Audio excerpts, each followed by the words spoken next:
बिस्मिल्लाहिर्रहमानिर्रहीम। अस्सलाम वालेकुम दोस्तों, मैं हूं फियाज सईद। दोस्तों आज हम मटर और बेसन के साथ बहुत ही टेस्टी और यूनिक रेसिपी लेकर आए हैं और आज बेसन का इस्तेमाल बिल्कुल नए तरीके से करने वाले हैं। इंशाल्लाह आपको बहुत ही पसंद आएगा।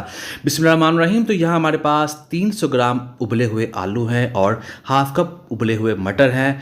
हमने क्या करना है, हमने सबसे पहले इनको अच्छे तरीके से मैश कर लेना है। तो ये देखिए बहुत ही आसानी के साथ ये हो जाते हैं। और फिर इसमें हम ऐड करने वाले हैं प्याज। बिस्मिल्लाहिर्रहमानिर्रहीम।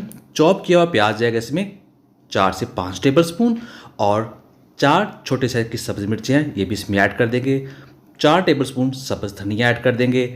1.5 टीस्पून ऐड कर देंगे इसमें नमक और 1.5 टेबल स्पून जाएगा कुटी हुई लाल मिर्च का पाउडर, कुटी हुई लाल मिर्च और हाफ़ टी स्पून जाएगा हल्दी पाउडर, हाफ़ टी स्पून ज़ीरा पाउडर और 1 टेबल स्पून ऐड कर दें खुश धनिया पाउडर। और यहाँ खुशबू के लिए इसमें हम ऐड करने वाले हैं कसूरी मेथी, ये जाएगी 1 टीस्पून। मसाला के ऐड करेंगे और बाइंडिंग के लिए हम इसमें ऐड करने वाले हैं कॉर्नफ्लोर, ये जाएगा 2 टेबल स्पून। और अब इसको हाथों के साथ अच्छे तरीके से मिक्स कर देंगे। तो ये देखिए हो चुका है। अब बारी है इसके स्नैक्स बनाने की। तो हाथों पर थोड़ा सा ऑयल लगा लेंगे ताकि हाथों का चिपके नहीं। और स्नैक्स जो है हम अपनी मर्ज़ी की शेप दे सकते हैं, लेकिन यहाँ हम इसकी टिक्की की शेप बनाएंगे जो देखने में बहुत ज़्यादा अच्छी लगती है। तो ये देखिए माशाल्लाह बहुत ही कलरफुल, बहुत ही टेस्टी और झटपट ये तैयार हो जाती है।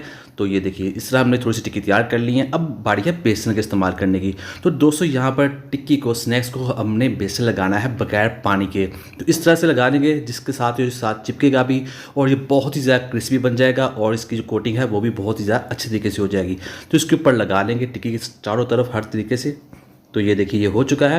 इस तरह दूसरे भी तैयार कर लेंगे। बिस्मिल्लाहिर्रहमानिर्रहीम। तो यहाँ ऑयल को कर लिया है हमने गर्म और इसमें ऐड कर देंगे ये स्नैक्स और फिर हमने इसको पलटना है तकरीबन 1 मिनट के बाद।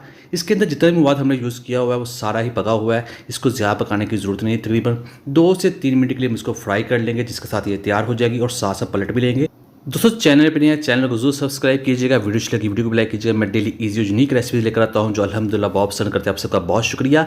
तो यहाँ बनकर स्नैक्स तैयार हो चुकी हैं। फ्लेम बंद कर देते हैं, इनको निकालते हैं, बाहर करते हैं डिश आउट। बिस्मिल्लाहिर्रहमानिर्रहीम। तो अल्हम्दुलिल्लाह अल्हम्दुलिल्लाह बहुत ही टेस्टी, बहुत ही मज़ेदार मटर और बेसन के स्नैक्स बनकर तैयार हो चुके हैं। उम्मीद करता हूं दोस्तों आपको आज की वीडियो पसंद आई। वीडियो को लाइक कीजिएगा, चैनल को सब्सक्राइब कीजिएगा और अच्छा कमेंट भी जरूर कीजिएगा। तो दीजिए फियाज अंसारी को इजाज़त। अल्लाह हाफिज़।